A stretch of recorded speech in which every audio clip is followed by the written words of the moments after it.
Bonjour à tous, aujourd'hui on est à Sibénik. J'espère que vous m'en entendrez parce qu'il y a pas mal de vent. J'ai mis le micro moumoute mais il y a pas mal de vent. Donc Sibénik c'est une petite ville portuaire assez ancienne et avec pas mal de patrimoine parce qu'il y a des forts, il y a une cathédrale, ça a l'air vraiment sympa donc on va aller visiter ça et on vous emmène avec nous. Malheureusement on a pas mal de vent avec nous aujourd'hui. Allez c'est parti.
La Zastava, la Fiat 600 version pays de l'Est.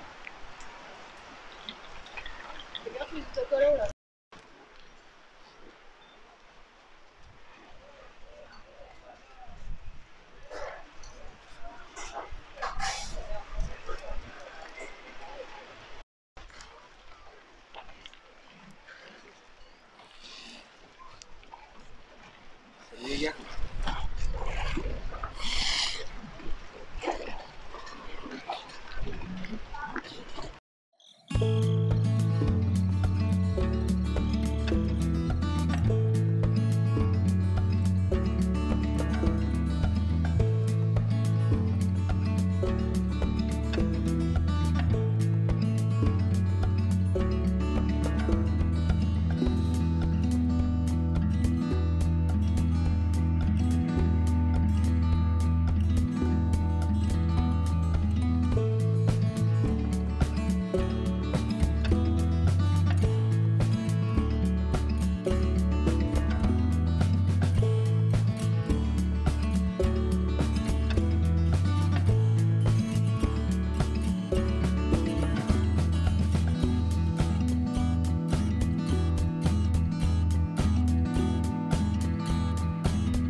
pas si vous allez m'entendre avec le vent.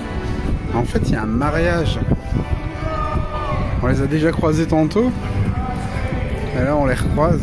Mais, ils sont tous super bien sapés. Et il y a la musique et tout.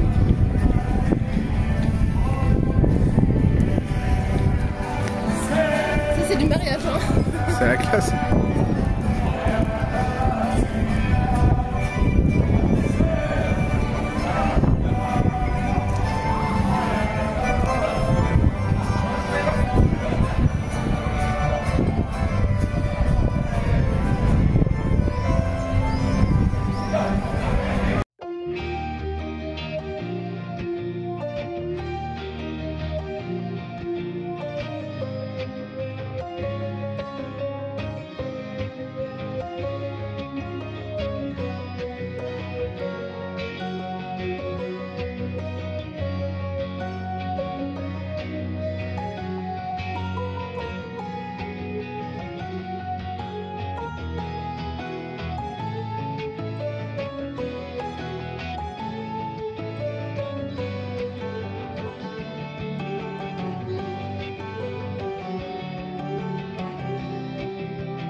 Faites là vous deux. C'est petit chien voyageur. Alors ici on est dans un parc, on est sorti du resto et au milieu du parc il y a une fontaine qui est déjà sympa en soi parce que bon voilà il y a un gros rocher avec de la mousse, mais en fait c'est le repère des tortues. Ninja. Et du coup je pense à Lydie qui a des tortues et qui les a mis dans son nouveau bassin. Et là il y en a quelques, tantôt il y en avait plus. À mon avis, avec le soleil qui est parti, elles sont un peu parties se réfugier, mais il y en a quand même quelques-unes. Il y en a encore une là dans le trou. Regardez, on la voit. Hop. Elles sont vraiment trop bien installées là. Et il y en avait encore une qui nageait. Je sais pas où elle est partie. Elle nageait. On la voit plus. Petite tortue, où es-tu? Il y a 2-3 coilles aussi. Alors, est-ce que c'est un bassin qui est... Là-bas, il y en a une. Dédié pour eux, ou est-ce que ce sont les habitants qui sont venus les mettre dedans, comme ça arrive parfois? Ça, je sais pas vous dire, mais c'est trop marrant de les voir. Surtout que la tortue, c'est un animal que j'adore. On a trouvé une sur le bord de la route, une terrestre, là, il y a quelques jours. Allez, on vous laisse. Bonjour à tous, aujourd'hui deuxième jour à Sibénik du coup. Donc on a décidé de visiter un peu les forts qu'il y a en ville parce qu'il y en a plusieurs. Hier on a fait la cathédrale où on n'est pas rentré parce que voilà c'était payant, c'était en travaux, ça faisait enfin ça faisait un peu de sous pour visiter un truc en travaux, donc on a préféré se contenter de l'extérieur où il y avait déjà des échafaudages. Et voilà, donc on a profité, on a flâné dans la ville, on a été voir un petit peu les vieilles rues et tout ça, c'était fort sympathique, on est allé manger aussi, c'était très bien. Et aujourd'hui, ben, on attaque les forts, on va en faire deux, et Aurélie va vous en dire un peu plus sur les forts. Alors ici on est sur le fort Saint-Michel. Alors il faut savoir que le fort Saint-Michel, sans lui en fait Sibénik n'aurait pas existé. Tout simplement parce que c'était déjà un fort, donc c'était militaire, il y avait plus de 40 soldats à l'intérieur. Et ce fort doit aussi son nom à l'église qui est à l'intérieur, enfin qui était à l'intérieur au XIIe siècle, qui était l'église Saint-Michel. D'ailleurs on le voit en contrebas, il y a un petit cimetière et tout ça. Alors faut savoir donc que il y avait 40 soldats qui abritaient, qui étaient abrités ici dans ce fort, et qu'il y avait un énorme rempart de plus d'1 kilomètre qui menait du fort jusqu'à la mer. Donc au niveau de défense militaire, c'était juste énorme. Je suis pas douée pour lire les textes. Et donc ici en fait, ce fort se trouve à l'embouchure du fleuve Kurka, pour ne pas l'écorcher. On va vous montrer après, hein. On va monter tout en haut et vous verrez mieux voilà, ce sera plus facile pour vous de vous faire une idée. Et ensuite on visitera le fort Baronne. Alors là on n'y est pas encore, donc je ne vais pas tout vous dévoiler. C'est parti, on visite. Ouais. Alors ici, vous voyez en contrebas la fameuse chapelle-église Saint-Michel qui domine le cimetière, c'est devenu un cimetière. Qui avait été construite au XIIe siècle. 12e siècle. Donc on va attaquer le tour des remparts.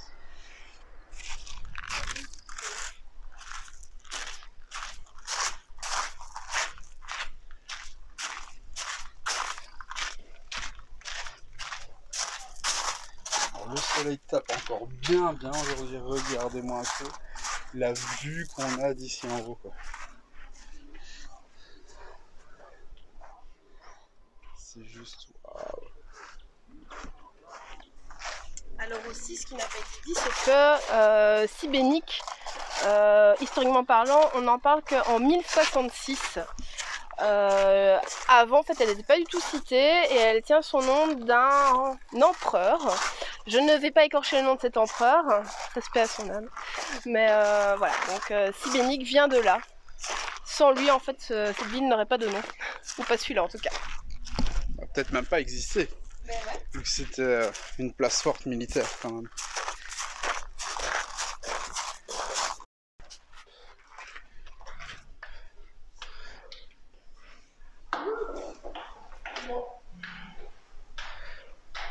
Alors, grosse surprise, le fort a été réhabilité en 2014 et maintenant, à part sa fonction touristique, il a une autre fonction, c'est pour les concerts. Ça doit juste être super de venir faire un concert ici, ou voir un concert ici, ça doit être le top du top. Une Goliath rencontre. Pour une rencontre abonnée, ouais, on y pense peut-être, louer. Si vous êtes assez nombreux, on peut. Alors on va monter tout en haut des remparts. On va vous montrer la vue que ça donne de là-haut. Alors ça y est, on est tout en haut du fort. Donc on a une superbe vue panoramique sur tout Sibénik. Alors nous, le camion il est garé là-bas tout au bout, au-dessus de la piscine. Donc ouais, c'est pas super glamour, on est sur un parking, c'est pas le top du top. Mais bon, autour des grosses villes, c'est difficile de trouver des spots nature ou des spots sympas comme on aime bien. On fait avec ce qu'on a. Donc là on est tout en haut des remparts, il y a plusieurs niveaux de remparts. Alors il y a encore un autre fort là-bas, parce que pour vous dire à quel point c'était une ville importante, il y a 4 forts exactement à Sibénik. Donc il y a le Saint-John, le Saint-Michel, où on est actuellement, et donc le Saint-John c'est celui que je vous montre là-bas, il est là-bas en haut. Et il y en a encore un là-bas, c'est le fort Baronne, Et alors, il y en a un, je vais vous le montrer après, lui, il défend l'embouchure qui mène à la ville, qui est de l'autre côté, et c'est le fort Saint-Nicolas. On va vous le montrer après, on va faire le tour des remparts avec vous.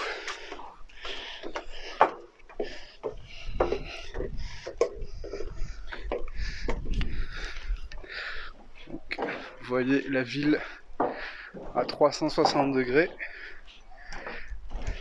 toutes ces petites maisons. On voit que plus on est proche de la mer, plus c'est des anciennes maisons. Et plus on recule vers la montagne, plus c'est du moderne. Bah, c'est logique, hein. Ils ont construit au fur et à mesure. Le drapeau croate qui flotte au vent. Je pense que la Croatie joue aujourd'hui, actuellement en plus. C'est pour ça qu'il n'y a personne dans les rues. C'est l'Euro. La Belgique a joué hier face à la Russie, ils ont gagné 3-0. Ça commence bien. Hop. Petit tour des remparts. On va arriver à l'autre extrémité qui va nous montrer le reste du port avec les plus gros bateaux par là. On voit là-bas un gros bateau. Et voilà. On voit là-bas, c'est la cathédrale qu'on a été voir hier. On a vu l'extérieur, maintenant on la voit du dessus. Malheureusement, elle est en travaux. Il y a des échafaudages à gauche à droite, donc du coup, on s'est dit qu'on n'allait pas payer pour voir un truc en travaux. Tant pis, on s'est dit tant pis, c'est pas grave. Si on revient dans une autre vie, ou à un autre moment, parce que c'est quand même un pays bien beau, la Croatie. On reviendra peut-être un jour. Alors j'espère que vous n'allez pas trop avoir de contre-jour là, parce que moi actuellement sur mon écran je ne vois plus rien tellement le soleil me tape sur la tête. Mais je veux vous emmener à la dernière extrémité des hauts remparts, parce que comme vous le savez, généralement les forts sont divisés en plusieurs étages. Ici on est au plus haut. Tac. Voilà, alors je vais essayer de voir quelque chose, hein, parce que c'est pas facile. Donc si vous voyez droit devant, il y a une sorte de petite butte avec des antennes. C'est pas évident parce que là on est en plein contre-jour. Et à gauche, on voit une fortification. Ça c'est le fort Saint-Nicolas. Mais à mon avis, vous n'allez pas bien le voir. Mais bon, au moins, on aura le mérite de vous la remontrer. Je vais vous montrer en bas ce que ça donne. C'est assez joli. Avec le reste. Tac. Et voilà, on a fait le tour. Ouais, je suis coincé. Et de base, en fait, toutes ces forteresses ont été construites pour défendre la ville des attaques ottomanes. Saint-Nicolas, c'était au niveau voie maritime, mais Saint-Michel et celui Saint-John, eux, ont été vraiment conçus pour préserver les terres en fait, des envahisseurs. Et Baronne, lui, doit son nom justement à son constructeur. Voilà. Merci. Et bien ici, on est au fort Baronne. Alors, il faut savoir que ce fort, il a été construit en 58 jours top chrono. Lorsque les habitants ont découvert que l'Empire ottoman donc, était susceptible d'attaquer. Donc ils se sont tous dépêchés d'amener le plus possible de pierres, de petits cailloux, de terre, tout ce qu'ils pouvaient en fait pour pouvoir construire ce fort, pour pouvoir défendre leur ville. Et en 1647, donc l'Empire est arrivé, 25 000 hommes se sont retrouvés confrontés à différents petits forts. Et donc il y a celui-là, le fort Barons, mais il y a le fort Ivans qui est un peu plus loin, qui ont été construits de la même manière. Et ces 25 000 soldats ottomans ont dû rebrousser chemin parce qu'en fait ils n'ont pas réussi à attaquer et à prendre la ville de Šibenik, pardon. Donc je trouve que c'est juste total respect pour les habitants qui ont défendu leur ville, leur patrimoine et tout ce qu'ils avaient. Donc là ici c'est super haut et j'imagine même pas à quel point ça a dû être compliqué pour eux de devoir amener toutes les matières premières pour construire ce qu'on a là. Donc j'espère que vous allez apprécier la petite visite.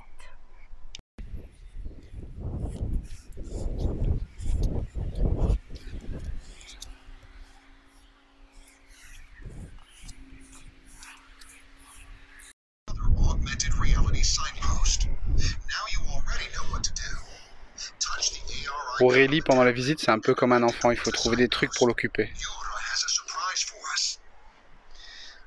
Donc à l'entrée, ils lui ont donné une tablette, et il y a des trucs, des jeux de réalité augmentée.